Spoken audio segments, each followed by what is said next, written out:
한동훈 전 비대위원장 출마할 결심은 오래전에 이미 끝났고 이제 캠프를 차렸다. 뭐 아직은 아니다. 뭐 이런 얘기가 나오고 있는 상황이어서 저희가 물음표를 붙여놨습니다. 한 전 위원장이 이제는 정말 출마할 결심을 마지막에 굳힌 걸까요? 한동훈 전 위원장이 전당대회 출마를 전제로 캠프를 꾸리고 있다는 보도들이 잇따라 나오고 있습니다. 이 내용으로 정치권이 뜨거워지고 있는데요. 듣고 오겠습니다.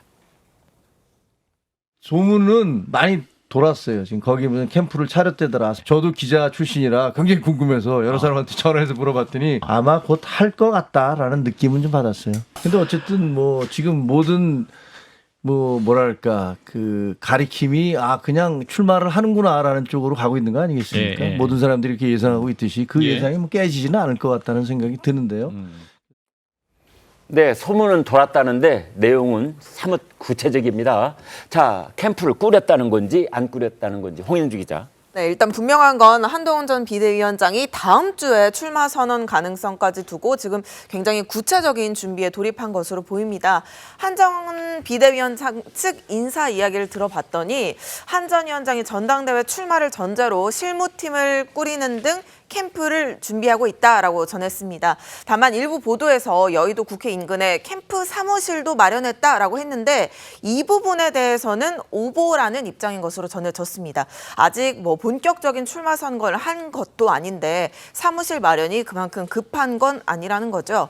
한 전 비대위원장은 러닝메이트 격으로 함께 출마할 최고위원 후보자도 찾고 있는데요. 장동혁, 김영동, 박정아, 김예지, 한지아 의원 등 비대위에서 호흡을 맞췄던 인사들이 거론이 됩니다. 이렇게 함께 호흡을 맞출 최고위원 후보자를 미리 찾는 건 선출직 5명 가운데 4명이 사퇴하면 비상체제로 전환되는 제2의 이준석 사태를 겪지 않기 위함이라는 해석도 있습니다. 그렇군요.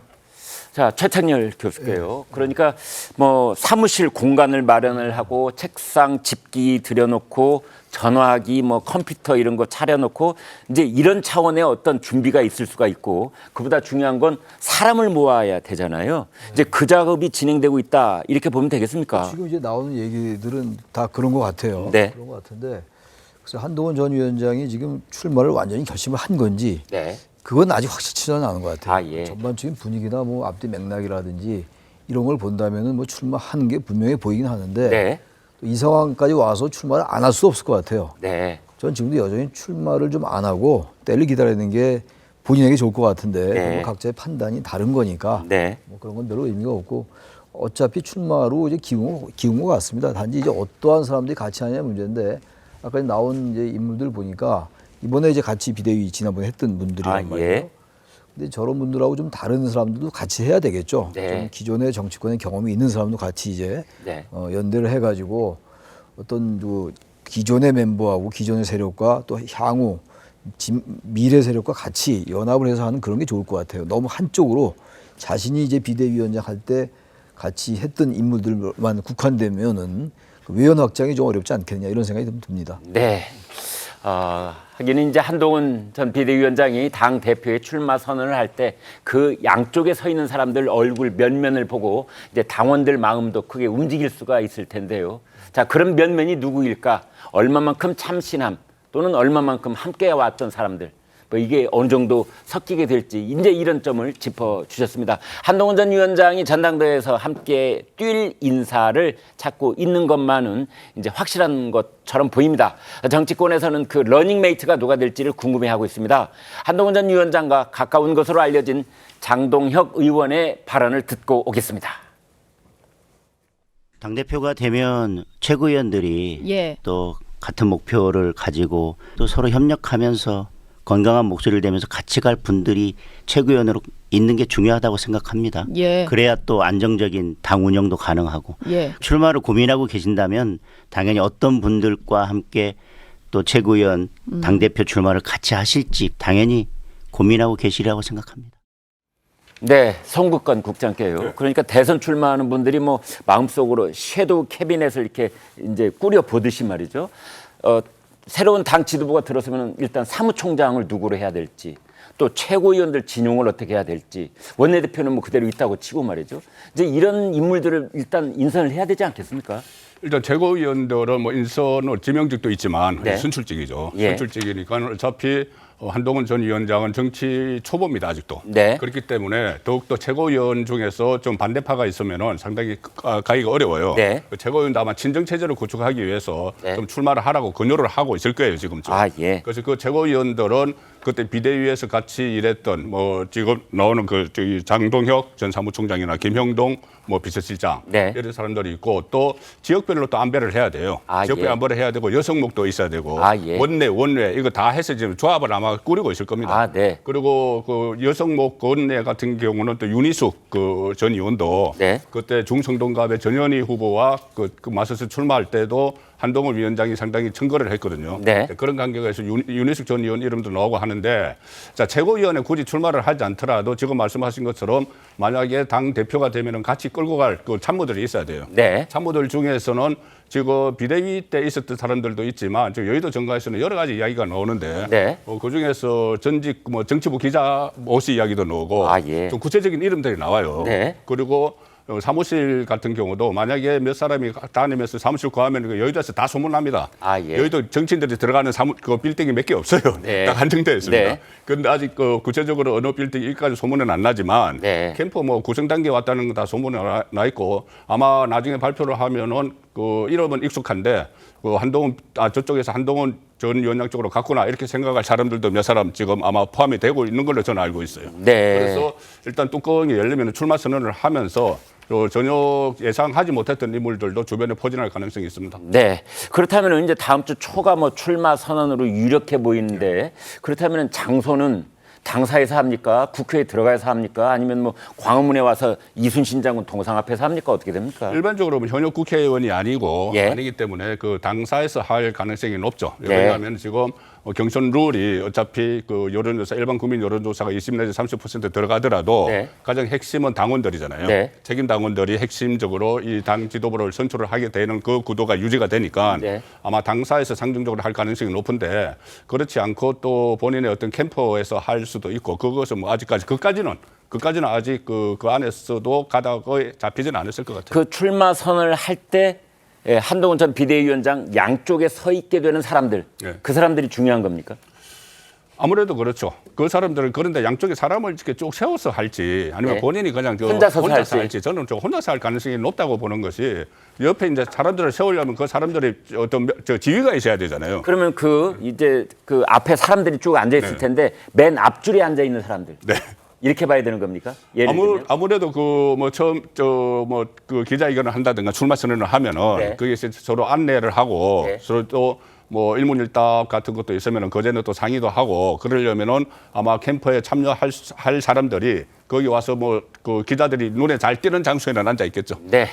아무튼 한동훈 전 위원장이 출마 선언을 하게 될 장소 그리고 하게 될 경우에 단상에 누가 오르는지 단상에 한동훈 전 위원장 혼자 오른다면은 양쪽 벽에 서 있는 그 참모 진영들 뭐 이런 얼굴들을 보시면은 한동훈 전 위원장이 당 지도부를 이제 장악하게 될 때 그때 함께할 사람들의 윤곽이 좀 드러나지 않을까 이런 생각을 해봅니다. 이르면 다음 주 출마 선언 임박했다. 초읽기에 들어갔다. 이런 관측이 쏟아지는 배경으로 최근 한동훈 전 위원장의 행보를 주시하기도 하는데요. 몇 차례 잡음을 겪었던 이 용산과의 관계 설정 어떻게 할 것인지 궁금해집니다. 이전 발언을 듣고 오겠습니다. 국민의힘과 윤석열 정부는 운명 공동체입니다. 그리고 그렇게 해야 폭주하는 이재명 사당과 흥진당 종북 세력의 이 나라의 주류를 차지하는 것을 막을 수 있습니다. 저는 그것만 생각합니다. 저와 20년이 넘도록 이렇게 교분을 맺어온 한동훈 위원장을 언제든지 만날 것이고요. 언제든지 식사도 하고 만나게 될 것이라고 말씀드리겠습니다. 네, 장미 위원장께요. 일각에서는 이런 분석들을 해놓고 있습니다. 최근에 한동훈 전 위원장이 지난 주말을 넘어오면서 이제 이재명 대표를 집중적으로 공격을 했잖아요. 네. 이제 이게 윤석열 대통령과 거리 좁히기의 일환이다 이런 분석들이 있었는데 맞습니까? 저는 동의하기는 어렵습니다. 왜냐하면 네. 한동훈 전 위원장은 본인의 대권 가도에 가장 유리한 전략적 선택을 할 수밖에 없을 겁니다. 그 선택지에 윤석열 대통령이 있다라고 보기 어렵습니다. 아, 그렇습니까? 윤석열 대통령의 지지율만 해도요. 한동훈 전 위원장에게는 어떤 정치적 메리트가 있다라고 보기는 어렵고, 다만 이제 본인들의 어떤 그 전통적인 보수층 결집을 위해서 이재명 대표와 민주당에 대한 공격 수위는 아마 전당대회 출마와 더불어서 상당히 피치를 올릴 겁니다. 그렇지만 그것이 곧 윤석열 대통령의 관계 개선이다, 그렇게 보기는 어려울 것이고, 다만 문제는 임기가 3년이나 남은 대통령이라는 살아있는 권력이라는 데 있습니다. 그렇다면 이러지도 저러지도 못하는 정치적 스탠스를 아마 전략적으로 본인은 모호하게 취할 가능성이 열려 있는데, 그러면 국민 선택은 받기 어려울 겁니다. 아, 예. 그렇다면 모함을 이제 벗어나서 좀 더 분명하게 입장을 밝히는 그런 단계가 와야만 한다, 이런 뜻인가요? 저는 그 선택이 빨리 와야 된다라고 생각하는데요. 그 모호한 것이냐 명확한 것이냐의 현안은 뭡니까? 전 최상병 특검이라고 생각합니다. 최상병 특검. 지금 선택적으로 함구하고 침묵하고 계시는데요. 네. 그거는 국민 선택 받기 어렵다고 봅니다. 최상병 특검에 대해서 어떻게 생각하는지, 그리고 김건희 여사 특검에 대해서는 어떤 입장인지, 지금도 국민 눈높이에 맞지 않는 고가 선물 수령이었다고 생각하는지, 이 부분에 대해서 국민들이 한동훈 전 위원장의 입을 바라보고 있다고 생각합니다. 그러니까 그 두 특검을 전면적으로 거부를 할 것인지 아니면 뭐 부분적으로 수용을 할 것인지, 그러한 각각의 선택에 대해서 어떤 명분을 내놓을 것인지, 이제 이게 중요해진다, 이런 굉장히 뜻이군요. 중요한 정치적 선택지가 될 거라고 보고, 아마 수정안만 내더라도 대통령과는 더 건널 수 없는 강을 건넜다는 정치적 해석이 나올 것 같습니다. 그래서 지금 말씀하신 것처럼 대통령과의 관계를 새로운 차원으로 정립하는 것도 중요하지만 또 더 멀어져서도 안 되잖아요. 그렇죠. 당내의 입지가 지금 뭐 친윤이니, 그리고 지금 대통령의 임기가 상당히 남은 부분 때문에 네. 그 선택을 완전히 전격적으로 명확하고 명백하게 하기도 어려운 상태이지만, 저는 국민을 보고 간다면 대통령과의 거리두기를 하기로 했다는 마음의 어떤 결정은 한동훈 전 위원장이 내리지 않았을까. 다만 그걸 어떻게, 어떤 방식으로 국민들께 보여줄 것인가를 고민할 텐데, 이도저도 못할 것 같습니다. 이번 전당대회에 나오게 되면요. 네, 애매모호한 것을 뛰어넘는 새로운 단계로 들어가야 될 텐데, 애매모호하면 선택받기가 힘들 것 아니냐, 이런 말씀을 주셨는데, 한동훈 위원장도 그런 부분에 고민을 하고 있을지요, 아니면 어떤 제3의 신의 한 수 같은 그런 이제 묘안을 들고 나올지 궁금해집니다. 송 국장님, 근데 이제 한동훈 전 위원장은 이런 국민에 처할 때마다 국민만 보고 가겠습니다, 이런 말을 이제 반복해 왔어요. 이게 무슨 뜻입니까? 그러니까 민심에 따르겠다는 이야기죠. 아, 민심에 예. 따르겠다는 이야기인데, 지금 계속 그 민주당을 비롯해서 일부에서 그 한동훈 대권 가도에 가장 큰 그 결정을 해야 되는 것은 윤석열 대통령과의 차별하다, 이렇게 이야기하는데, 네. 그렇다면 아예 새로 당을 만드는 게 나아요. 네. 그 상황이라면은. 네. 어쨌든 집권 여당입니다. 앞으로 3년 남았어요. 네. 3년 남아서 같이 가야 됩니다. 그래서 순방치안의 관계인데 두 네. 사람은. 네. 가령 예를 들어서 그 한동훈 위원장이 처음에 총선 때 등장을 했을 때 네. 그 민심이 동반 상승을 한 적이 있습니다. 아, 예. 예, 윤석열 대통령 국정운영 지지율과 그 국민의힘 네. 지지율, 그리고 한동훈 지지율까지 동반 상승을 한 적이 있어요. 네. 아마 그걸 목표로 삼아야 될 겁니다. 이게 3년 남은 시점에 지금부터 차별화를 해가지고는 양쪽 다 어려워지는 거예요. 네. 그리고 특히 지금은 비상시국입니다. 네. 지금 이재명 대표와 조국 대표가 뭐 탄핵 뭐까지 갈 그 태세인데, 지금 특검 자락을 깔면서 네. 거기서 만약에 여권 안에서 따로 가기 시작을 하면은 윤석열 대통령 국정 운영도 제대로 되지 않을 뿐 아니라 한동훈 위원장의 앞날도 없어지는 거예요. 네. 그 상황에서 협공을 받고 있는데, 야권으로부터 협공을 받고 있는데, 만약에 여당 대표가 된다면은 여당 대표까지 거기에 가세를 하면은 그것은 한동훈 전 위원장에 대한 지지가 철회가 되는, 그 원래 지지층에서 지지를 네. 철회하는 네. 그런 상황이 올 수 있기 때문에, 물론 이제 그리고 지지율이라는 것이 지금 뭐 고정된 것도 아닙니다. 고정된 네. 것도 아니고 계속 뭐 변할 수도 있는 것이기 때문에 네. 저는 당분간 두 사람이 협력적, 그리고 견제도 약간 하면서 협력 관계로 갈 수 있다고 봅니다. 네, 견제도 있고 협력도 있고 참 너무나 어려운 그러한 대목이 지금 한동훈 전 위원장에게 다가오고 있다, 이런 생각이 듭니다.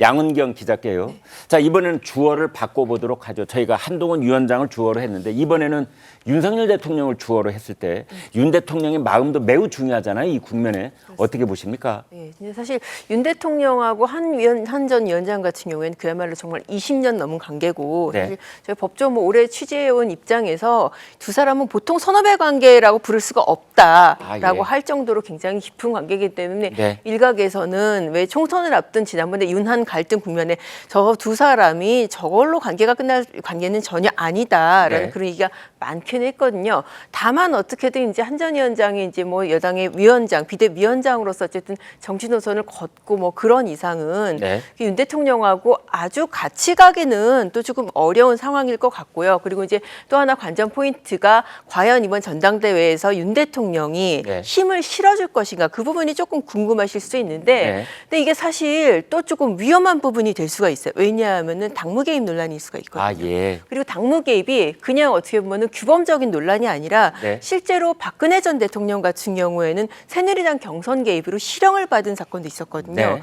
그래서 그 부분도 상당히 조심스럽고 실제로 그렇게 해서 힘을 실어주는 것이 도움이 될지도 굉장히 의문인 상황이고 여러 가지 윤 대통령 지지율이나 그런 면을 봤을 때 그래서 어떻게 보면은 당대표가 되는데 반대의 목소리를 내거나 그러지는 않겠지만은 노골적으로 힘을 실어주는 그런 상황은 예상하기 어렵지 않을까 싶습니다. 양 기자님, 그렇지만 이제 집권 여당의 전당대회 때 대통령의 마음이 어디 있는가라는 것은 뭐 간접적으로 드러날 수밖에 없잖아요. 네, 이제 지난번에 전당대회들도 항상 그래왔고 네. 그렇다면 이번에도 역시 윤 대통령의 마음이 어디로 갈 것인가? 뭐 당장 언론, 뭐 정치부 기자들도부터 그거 열심히 취재할 텐데요. 네. 또 어떻게 예상하세요? 그렇습니다. 사실 이전 같은 경우에 정말 뭐 대통령이 당대표를 겸무하다 이런 시절까지 그 영향력이 절대적이었을 텐데 네. 근데 지금은 사실 또 상황이 다른 게 물론 이제 당권 주자로 나서는 분들이 있긴 하지만은 한 전 위원장의 인지도나 영향력이 워낙에 좀 압도적인 상황이기도 하고 네. 해서 과연 어떻게 보면 윤심의 영향력, 윤심이 좌우할 수 있는 이 여지가 얼마나 될지는 조금 또 생각을 해봐야 될 것 같습니다. 알겠습니다.